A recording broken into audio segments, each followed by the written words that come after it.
제가 며칠 전에 페이스북에서 이런 그 그림을 봤습니다. 냉면과 갈비를 선택할 것이냐, 아니면 짜장면과 탕수육을 선택할 것이냐. 굉장히 지금 12시 넘어서 지금 1시인데 굉장히 힘든 말을 지금 제가 말씀드리고 있는 거예요. 그렇죠? 냉면 갈비냐, 짜장면 탕수육이냐. 되게 힘드네요. 그렇죠? 예. 짜장면과 탕수육. 그렇죠? 여러분들이 뭐 중국집을 갈 때 이제 뭐 짜장면을 먹느냐 짬뽕을 먹느냐 굉장한 고민을 하게 되죠. 그뿐만이 아니라 이제 요즘에 짜장면과 혹은 짬뽕과 탕수육을 먹었을 때 또 다른 고민을 또 이제 하게 됩니다. 부먹이냐 찍먹이냐. 예. 탕수육 소스를 부어서 먹느냐 아니면은 따로 해서 찍어서 먹느냐. 이게 상당히 전에는 뭐 짜장면을 먹느냐 짬뽕을 먹느냐 이것이 굉장히 수십 년 동안 우리 민족의 고민이었잖아요. 그런데 이제 탕수육을 가지고도 이제 그런 고민을 하는 시대가 왔습니다. 그렇죠. 저는 한참 부먹을 하다가 찍먹으로 최근에 다시 회심을 했습니다. 예. 요즘 여러 가지 또 이슈들이 있죠. 일제를 사느냐 마느냐, 미제를 사느냐 마느냐 여러 가지 또 고민하면서 선택을 하셔야 되는 경우들이 있습니다. 여러분들 주로 우리 교회는 청년들이 많죠. 여러 가지 선택의 기로에 서 계신 우리 교우들이 참 많습니다. 오늘 방문하신 분들 또 프로그램으로 오신 분들 중에도 앞으로 이 프로그램 끝나고 나서 또 어떻게 살 것인가, 대학을 마쳤으니 이제 대학원을 갈 것인가 아니면은 직장을 또 구할 것인가 아니면 여기 남을 것인가 귀국할 것인가 여러 가지 기도 중에 고민하면서 하나님께 매달리는 시간을 살아가시는 분들이 계실 거라고 생각이 돼요. 또 살아가면서 고민하지 말아야 하는 선택의 찰나들이 또 많죠. 예, 또 고민하지 않고 바로 선택해야 되는 것들이 많습니다. 이 살아계시는 주님의 말씀 앞에서 마음에 찔림이 있을 때 특히 우리는 고민하지 말고 바로 선택해야 되는 그런 순간들이 있습니다. 하나님의 말씀 앞에서, 하나님의 음성 앞에서, 성령의 인도하심 앞에서 저와 여러분들은 고민할 생각 없이 바로 무엇인가를 선택해야 하는 그러한 순간들이 참 앞으로 굉장히 많을 것입니다. 오늘 본문을 통해서 그러한 순간들, 하나님께서 어떤 말씀을 주시고 성령님께서 음성을 들려주시고 인도하실 때에 하나님께 엎드리는 선택 바로 하실 수 있기를 바라고, 여러분들이 그러한 마음밭이 여러분들 속에 일구어지기를 바랍니다. 오늘 그러한 내용을 다룰 거예요. 오늘 본문, 오늘 굉장히 본문 내용이 짧습니다. 오늘 본문, 바울 사도와 벨릭스 총독 부부가 만난 사건을 그리고 있습니다. 아나니아 대제사장과 그 무리들, 종교 지도자들이 이 총독 벨릭스에게 이 바울을 고발합니다. 고발을 하지만은 24장 전체 내용을 보면 바울이 굉장히 합리적으로 있는 그대로 소신껏 자기 이야기를 해요. 잘 설명합니다. 잘 설명했습니다. 그리고 증거가 없습니다. 증거가 없어요. 이 사람이 유죄라고 증거를 댈 만한 일이 없습니다. 그래서 판결이 미뤄져요. 22절과 23절에 보니까 신문을 연기하고 바울에게 그런 신문을 하는 것을 연기를 하고, 그 다음에 바울은 계속 감옥 같은 곳에서 지내게 됩니다. 사실 감옥이라기보다는 유치장에 가까운 그런 환경이 아닐까 싶어요. 사람들이 자유롭게 왕래가 되었고 그리고 그 당시에는 이렇게 그 감옥 안에 음식물을 넣어주지 않았기 때문에 직접 사람들이 음식물을 넣어줘야만 먹을 수 있는 그런 시스템이 있었다고 합니다. 그래서 유치장 같은 곳에서 있었던 것 같고, 그러던 중에 벨릭스 총독이 유대인 자기 아내 드루실라와 함께 바울을 만나게 됩니다. 오늘 그 본문을 다루게 돼요. 24절 봅니다. 이 총독 부부가 바울로부터 예수 그리스도의 복음을 듣게 돼요. 지금 바울의 상황은 굉장히 사실은 안 좋은 상황이죠. 그런 안 좋은 상황에서 바울은 이 복음을 듣는 대상이 누구이든지 간에 상관없이 여전히 바울은 이 기회를 놓치지 않고 예수 그리스도의 복음을 전해요. 담대하게. 그리고 복음을 전하면서 이 듣는 사람들이 믿음을 얻을 수 있는 기회를 계속해서 만들어 가고 있다는 것을 볼 때 상당히 또한 감동적인 거죠. 유대인이었던 드루실라, 지금 벨릭스 총독이라는 사람의 와이프가 유대인입니다. 드루실라라는 사람인데, 이 드루실라가 지금 유대인들이, 그리고 자신이 바랬던 진정한 메시아를 헬라어로 그리스도라고 표현합니다. 메시아는 히브리어 말이죠. 이 메시아, 이 그리스도에 대한 관심이 있었을 거란 얘기죠. 다른 유대인들이 우리의 메시아는 언제 오시는가 계속해서 궁금해하고 학수고대하며 기다린 것처럼 이 드루실라도 아마 그런 사람 중에 한 명이었을 거라는 얘기죠. 그래서 바울은 그리스도 예수의 복음을 전함으로 해서 지금 유대인들이 기다리고 우리 모두가 학수고대하며 기다리는 그 그리스도는 바로 예수라는 사람이었다라는 것을 알렸다라는 것입니다. 그것을 설명했다라고 생각을 해요. 본문을 보니까 누가, 이 의사, 피지션, 누가가 의도적으로 유대인 부인 드루실라, 그리고 예수 그리스도의 복음이라고 하지 않고 그리스도 예수의 복음을 전했다라고 의도적으로 그렇게 썼다고 생각을 합니다. 왜? 유대인 드루실라 때문에. 그리스도 예수의 복음. 그 메시아는 예수 그리스도였다. 너희들이 못 받고 죽인 예수였다. 유대인 부인과 지금 벨릭스 총독에게 예수 그리스도의 복음을 전했다 얘기하고 있습니다. 25절 볼게요. 바울이 그렇게 그리스도 예수의 복음을 전하고 나서 정의와 절제와 장차 올 심판에 대해서 말을 하게 됩니다. 그러자 벨릭스 총독은 두려워서 사도 바울을 내보내요. 바울이 복음을 전했고 그 다음에 정의와 절제와 앞으로 다가올 심판에 대해서 얘기를 해요. 복음을 선포하고 그 복음에 합당한 삶에 대해서 설명을 합니다. 그런데 구체적으로 지금 누가가 기록하고 있는 것은 세 가지예요. 정의, 절제, 다가올 심판. 그것을 듣고 나서 벨릭스는 두려워했다고 합니다. 두려워했다. 공포가 엄습해온 듯 놀란 순간을 얘기를 해요. 그러니까 영어로 얘기하자면 alarm 됐다, frightened 됐다라는 표현을 같이 쓰기도 합니다. 굉장히 놀란 거예요. 뜨끔해요. 찔림이 있었다.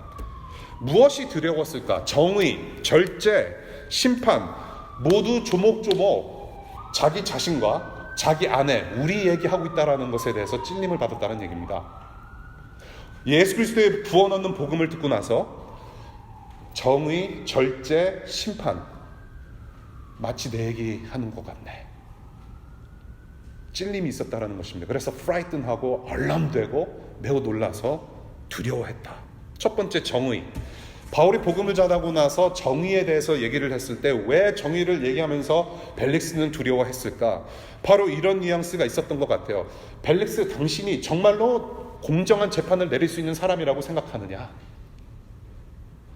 내 설명을 너는 충분히 들었다. 그럼에도 불구하고 너는 지금 나를 풀어주지 않고 있다. 바울이 합리적으로 설명하고 증거가 없었음에도 불구하고 당장 석방해주지 않았다. 또한 잠시 후 이야기를 나누겠지만 돈 문제도 있었어요. 돈 문제. 돈을 밝혔던 사람이에요. 그러한 당신이 지금 나에게 로마 법대로 공정한 재판을 당신이 내릴 수 있을 거라고 생각을 하느냐. 어떤 찔림을 줬다라는 얘기예요. 두 번째, 절제. 절제.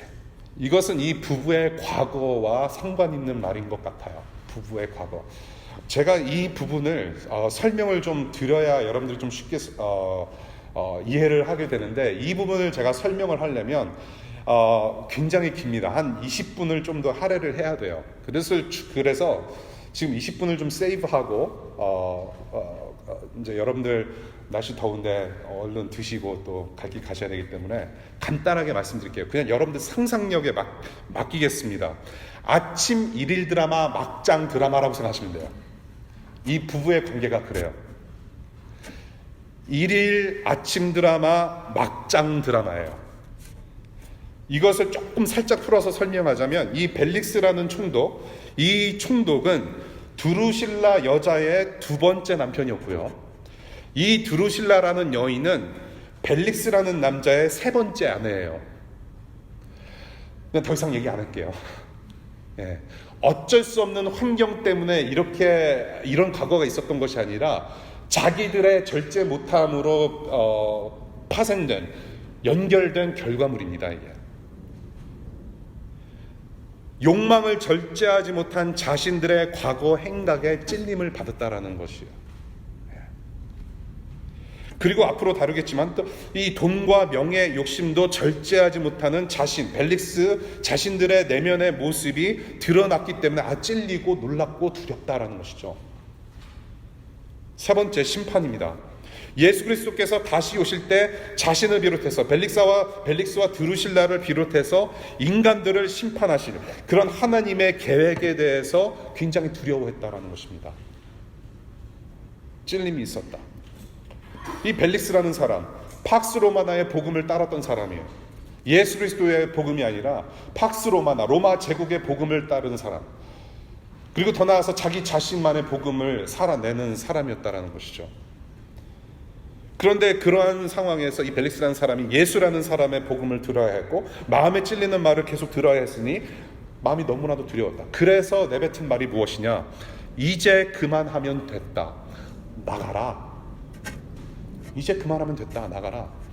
Go away for now. 그게 무슨 말입니까 지금? 복음을 듣고 마음에 찔림 얻었어요. 그만하면 됐다. That's enough. Go away for now. I don't want to hear anymore. 충분하다. 필요 없다. 지금 당장 급한 건 그게 아니다. 나는 그런 거 필요 없다는 얘기죠.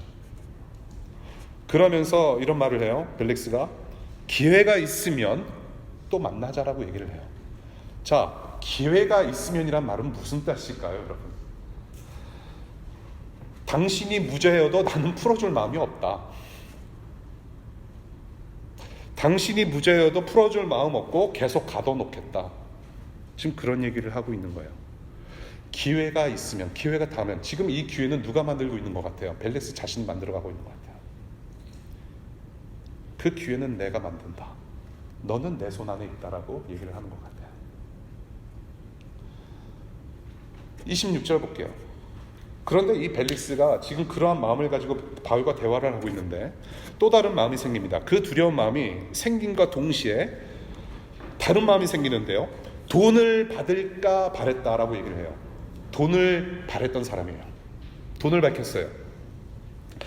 뇌물, 금품, 수수로 풀어줄 수 있을 거라는 생각을 했던 사람이에요. 그래서 자주 만나서 이야기를 또 듣습니다. 바울로부터 무슨 이야기를 들었을까요? 바울로부터 무슨 이야기를 들었겠습니까? 복음을 더 듣고 예수 그리스도의 복음을 더 듣고 하나님의 하느님 되심을 이야기를 들었을 거예요. 그런데 이제는 복음과 마음에 찔리는 말이 효과가 없어요. 자꾸 그 얘기를 들어도 이제는 돈에 대한 그런 집착이 더욱더 강해져만 갑니다. 탐심이 두려운 마음을 눌렀어요. 탐심이 복음의 능력을 눌렀어요. 탐심이 그 찔리는 마음을 누르고 있습니다. 이 사람은 지금 뇌물 수수라는 불법도 저지를 수 있는 사람이에요. 바울의 법 또한 어길 수 있는 그런 사람이에요. 이 정의는 둘째치고 절제가 안 되고요. 하나님의 심판을 두려워하지 않는 사람이에요. 자기 자신이 잘 나갈 기회를 자기가 만들어내는 사람. 기회가 있으면 다시 보자.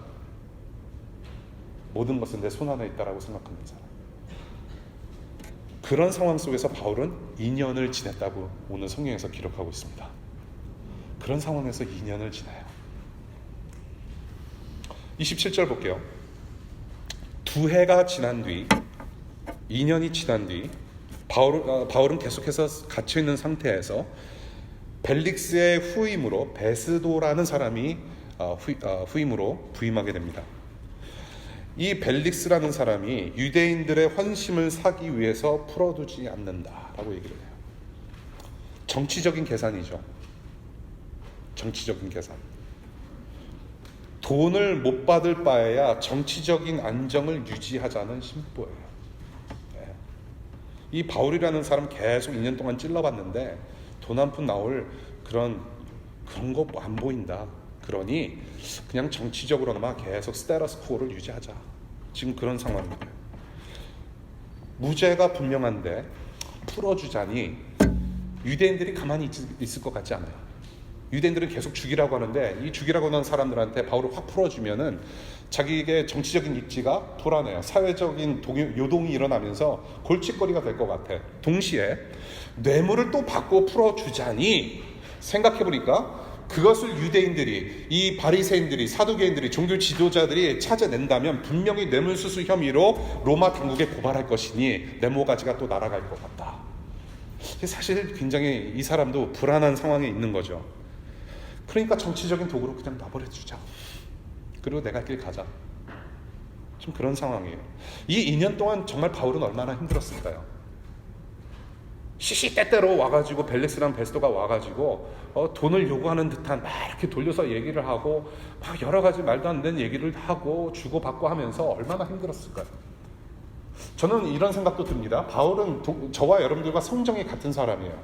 뭔가 특별한 무슨 마블에서 나오는 슈퍼히어로가 아니에요. 이 사람은 가슴에서 광선이 나가고 이렇게 하면은 줄이 나가고 그런 사람 절대 아니에요. 분명히 감정이 있었고 유혹도 있었을 거예요. 2년 동안 갇혀 살면서 그런 생각 안 들었겠습니까? 빌립보 교회에서, 에베소 교회에서 조금만 나 도와주면은 이거 빨리 나가서 또 다른 많은 사람들한테 복음을 전할 수 있었을 텐데. 여러분들 미국에 살면서 2년 동안 갖가지 생각 많이 드셨잖아요.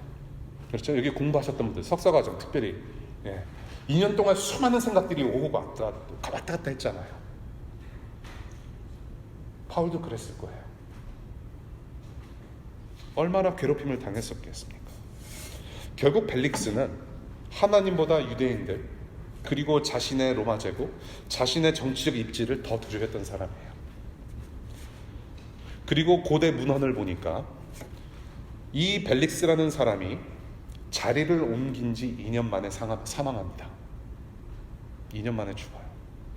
이 사람이 바울이 전한 복음을 다시 되새김질하고 마음의 찔림을 유지한 채로 예수 그리스도를 주로 영접하고 죽었는지는 잘 모르겠어요. 오늘 본문에서 보는 것은 복음을 듣고 마음의 찔림도 있었지만 결국에는 불쌍한 인생의 종말을 맞았다. 오늘 여러분께 드리는 한 가지 권면은 이거예요. 이 지금 사도 바울의 그런 사역과 벨릭스라는 사람의 이 처신을 보면서 오늘 우리가 함께 생각해 볼 것은 거룩하신 주님의 말씀 앞에서 찔림이 있는 순간 하나님 앞에서 즉각 엎드리라. 생각할 여유가 없이 그냥 즉각 엎드리는 것이 우리가 살 길이다라는 것입니다, 여러분. 그런 마음밭을 여러분 한 사람 한 사람에게 주시기를 하나님께 간절히 부탁을 드려요. 하나님께서 말씀으로 찔림을 주실 때, 두려움을 주실 때, 어떤 생각을 집어넣으실 때, 성령께서 그렇게 음성을 들려주실 때 그냥 지나치지 말라는 겁니다. 여러분들이 해야 하는 일은 엎드려지는 거예요. Fall down. 하나님 앞에 즉각 엎드리는 회개, 참회가 사는 길이에요, 여러분. 저와 여러분들이 신앙을 살아가고 있고 신앙인으로서 이 세상을 살아갈 때에 그 신앙한다라는 것은 절대로 회개 없이는 불가능합니다. 참된 신앙은 회개 없이 불가능해요. 회개라고 하는 것은 저와 여러분들이 복음을 듣고 마음의 찔림을 얻어서 즉각 회개하고 그 단 한 번 일시적인 회개로 나는 됐다라고 살아가는 것 아닙니다. 그 순간부터 우리는 매번 회개하면서 살아가야 돼요. 그것이 저와 여러분들의 삶의 패턴이 돼야 돼요. 회개는 빨리 하면 빨리 할수록 좋습니다. 그만큼 거룩의 길로 우리는 빨리 갈 수가 있어요. 다윗은 마음의 찔림을 받고 어떻게 했습니까? 마음의 찔림을 받고 베개를 적실 정도로 참회했어요. 베드로는 어떻게 했습니까? 예수 그리스도를 부인하고 나서 3번이나 부인하고 나서 마음에 찔려서 어떻게 했습니까? 통곡하며 회개했어요. 이 벨릭스라는 사람은 복음을 듣고 복음에 합당한 삶에 대해서 이야기를 들었어요. 정의, 절제, 그리고 앞으로의 심판의 얘기를 듣고 나서 두려워했어요. 두려워하는 감정, that's good. 그런데 두려워하는 즉시 하나님께 회개하지 않았어요. 예수께서 우리의 죄를 사해 주시려고 십자가 죽음으로 우리 대신 죄값을 지불하셨어요. 그리고 나서 부활하셔서 영생의 문을 활짝 여셨어요. 이 복음의 능력, 우리를 새로운 생명으로 이끄시고 사람의 속을 확 변화시켜 주셔서 새로운 삶을 살게 하셨고 백성으로 부르셨고 자녀로 부르셨고 제자로 부르셨는데 그 복음의 능력은 그렇게 삶의 모습을 조목조목 변화를 시켜요. 벨릭스가 걸어가야 할 길은 바로 이 길이었단 말이죠. 그런데 그것을 걷어찼어요. 이 변화를 두려워하지 않고 하나님 앞에 나아가서 내가 죽는 것이 바로 살 길인 거예요. 참 생명입니다, 여러분. 저와 여러분들은 이러한 예수, 십자가 조영서 받은 저와 여러분들은 예수 그리스도를 통해서 새로운 생명을 지금 살아가고 있는 사람들이에요. 영원한 생명을 살아가고 있는 사람들이에요. 벨릭스는 살아있지만은 죽은 사람이에요. 그런데 바울은 갇혀 있었지만은 산 사람이에요. 저와 여러분들은 이 세상을 살아가면서 어쩌면 바울과 같은 삶을 매일같이 살아가고 있는 사람일 거예요. 뭔가에 갇혀 있지만은 그래도 우리가 살아갈 수 있으면, 뭔가에 갇혀서 저와 여러분들이 신음을 하고 답답함을 가지고 우리는 매일같이 일상을 살아가고 있지만은 그래도 우리가 소망을 두고 살아갈 수 있는 것은 무엇이냐면 예수님 때문에 저와 여러분들은 새로운 생명을 가지고 살아간다는 것입니다. 예수 그리스도께서 죽으시고 부활하셨다라는 의미는 우리는 부활의 영향권 안에서 살아가고 있다는 것입니다. We are under the power of resurrection. 부활의 능력의 영향권 아래서 살아가고 있기 때문에 우리는 다시 일어날 수 있는 생명을 소지하고 있다. 그래서 담대할 수 있고 그래서 용기 내어 살아갈 수 있다는 것이죠. 참 생명을 가진 바울의 모습을 보십시오. 그 와중에도 2년 동안 갇혀서 답답함을 살아가고 있음에도 불구하고 사람 가리지 않고 복음을 전했고 자신의 소신을 살아갔던 사람. 벨릭스는 그 복된 순간을 걷어찼고 오히려 자기 자신을 영적 감옥 안으로 자기 자신을 내버려뒀어요. 저는 여러분들이 정말로 이 참 생명 안에서 하나님께 엎드려짐을 살아가는 여러분들 되시기를 간절히 축복합니다. 저도 그런 사람이 되어야 돼요. 이 지금 벨릭스가 그 복을 걷어찬 결정적인 언어 뭐라고 말합니까? 이제 그만하면 되었으니. 이제 그만하면 되었으니. 이 세 번역과 개역 개정이 서로 지금 다른 해석을 하고 있어요. 이 세 번역 오늘 설교 제목 이제 그만하면 되었으니가 세 번역에서 말을 하고 있는 그런 프레이즈입니다. 이제 그만하면 되었으니 That's it for now. Go away for now. 약간 패러프레이즈 한 것 같아요. 그렇죠? 그냥 해석을 그런 식으로 이렇게 한 것 같아요. 근데 잘했다고 생각을 해요. Go away for now. 지금은 됐다. 이제 그만하면 됐으니 나가라. 충분히 들었으나 나는 것이 필요 없다. Go away. 우리가 성경을 읽거나 저와 여러분들이 이 일상을, 이 세상을 우리가 살아가면서 여러 가지 우리 랭귀지, 언어, 단어 여러 가지를 우리가 이제 접하게 되는데요. 복음적인 언어가 있고 비복음적인 언어가 있습니다. 오늘 여러분들 보신 본문에서 이제 그만하면 되었으니는 우리를 영적 감옥에 가두는 비복음적인 언어 같아요. 그렇죠? 비복음적인 언어. 이제 그만하면 되었으니. 지금 벨릭스와 드루실라가 이런 상황에서 고백해야 할 복음적인 언어는 무엇이냐면 그럼 내가 어찌하오리까예요. 바울과 실라가 감옥 안에서 갇혀 있었을 때에 기적적으로 풀어나면서 그 광경을 목격하고 하나님의 영광을 체험했던 간수가 바울한테 뭐라고 얘기합니까? 나는 어떻게 해야 구원을 받습니까? 두려워하면서 찔려하면서 그 얘기를 했어요. 복음적인 언어예요. 지금 이 벨릭스라는 사람은 나는 그럼 어떻게 하오리까? What shall I do? 나도 그 하나님 만나고 싶습니다. 내가 그 예수가 필요합니다. 그렇게 말을 했어야 옳았어요. 사랑하는 여러분, 지금 이제 그만하면 되었으니라는 말은 이 시간에 복음을 한 번도 듣지 못하였거나 하나님을 하나님으로 아직 믿음의 고백을 하지 않은 분들께도 적용이 되는 복음의 말씀입니다. 동시에 이미 구원의 여정을 걸어가고 계시고 지금 이 성화의 과정을 지금 믿음으로 걸어가시는 분들께도 충분히 적용할 수 있는 말씀이라고 생각을 해요. 이제 그만하면 되었으니. 예수를 따르는 우리에게 이제 그만하면 되었으니라는 말은 굉장히 치명적입니다. 이제 주일 예배 했으니, 이제 성경 공부 한번 해봤으니, 성경에 대해서 어느 정도 그래도 알고 있으니, 이건 다 배운 내용이니, 이제 말씀 한 구절 읽었으니, 이제 봉사 한번 하면 됐으니, 이제 그만하면 됐으니 I'm fine.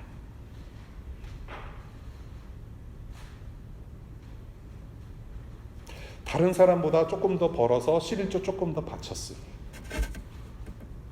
우리 아버지, 우리 어머니가 교회 직분자이시니까 그 정도면 됐으니 나도 신앙이 있을 거라는 생각. 나는 한 만큼 했다라고 여겨지니 이 정도면 괜찮지 않을까? 하나님께서도 나쁘지 않으실 거야. 그런 적당한 생각. 이제 그만하면 되었으니. 그러고 나서 이제 다시 삶을 돌아가서 내 삶은 내가 주인공이야, 주님. Don't touch my life. Don't touch me.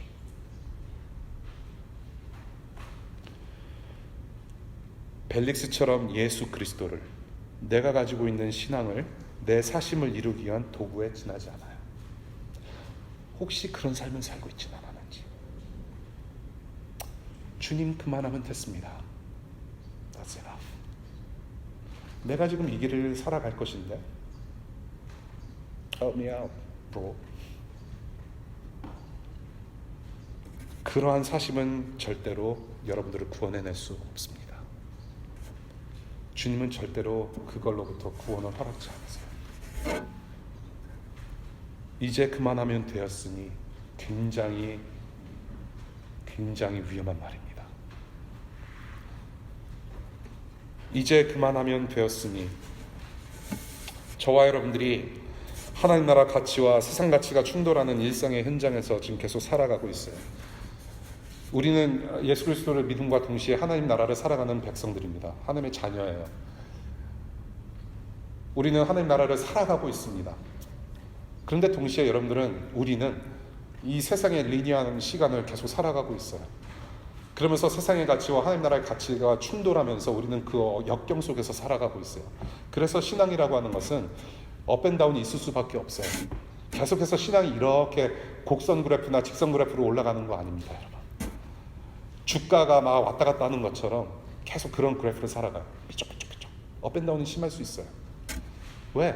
세상의 가치와 계속해서 맞닿으면서 싸워서 우리는 이겨내야 되기 때문에.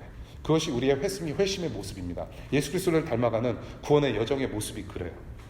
그렇게 우리가 살아가면서 하나님을 향한 두려움과 찔림의 그런 기로에 서 있을 때가 있을 것입니다. 하나님께서 이렇게 성령께서 인도하시는 바와 또한 우리가 사심을 들여서 나는 이쪽으로 가고 싶은데 하는 마음들이 싸울 때가 있어요.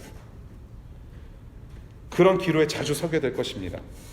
잘못된 선택을 한 벨릭스와 같지 아니하고 하나님을 향해서 즉각 엎드리며 돌아올 수 있는 여러분들 되시기를 간절히 축복합니다. 이것이 우리가 살 길이에요. 주 안에서 생명을 누리는 자입니다. 저와 여러분들은 생명이 있어요. 참된 생명. 예수 그리스도를 닮아가는 그 생명 가운데 우리는 주님의 이끌리심을 받고 사는 사람들이에요. 저와 여러분들이 즉각적으로 엎드리고, 그래서 예수 그리스도를 닮아가는 구원, 그 거룩함을 하루하루 더 만들어 나가는, 만들어지는 저와 여러분들의 삶이 되었으면 좋겠어요. 성령께서 마음밭을 읽어주시고 그 예수의 형상대로 계속 다듬어 주시기를 바랍니다. 더 나아가서 이 시대 정치적인 도구로, 또 정치적인 희생령으로 이용당하며 내버려진 이웃들을 향해서 저와 여러분들이 구원의 손길도 뻗칠 수 있는 그런 복음의 공동체 되기를 간절히 축복합니다. 그것이 저와 여러분들에게 주시는 하나님의 도전입니다. 우리 함께 기도하겠습니다.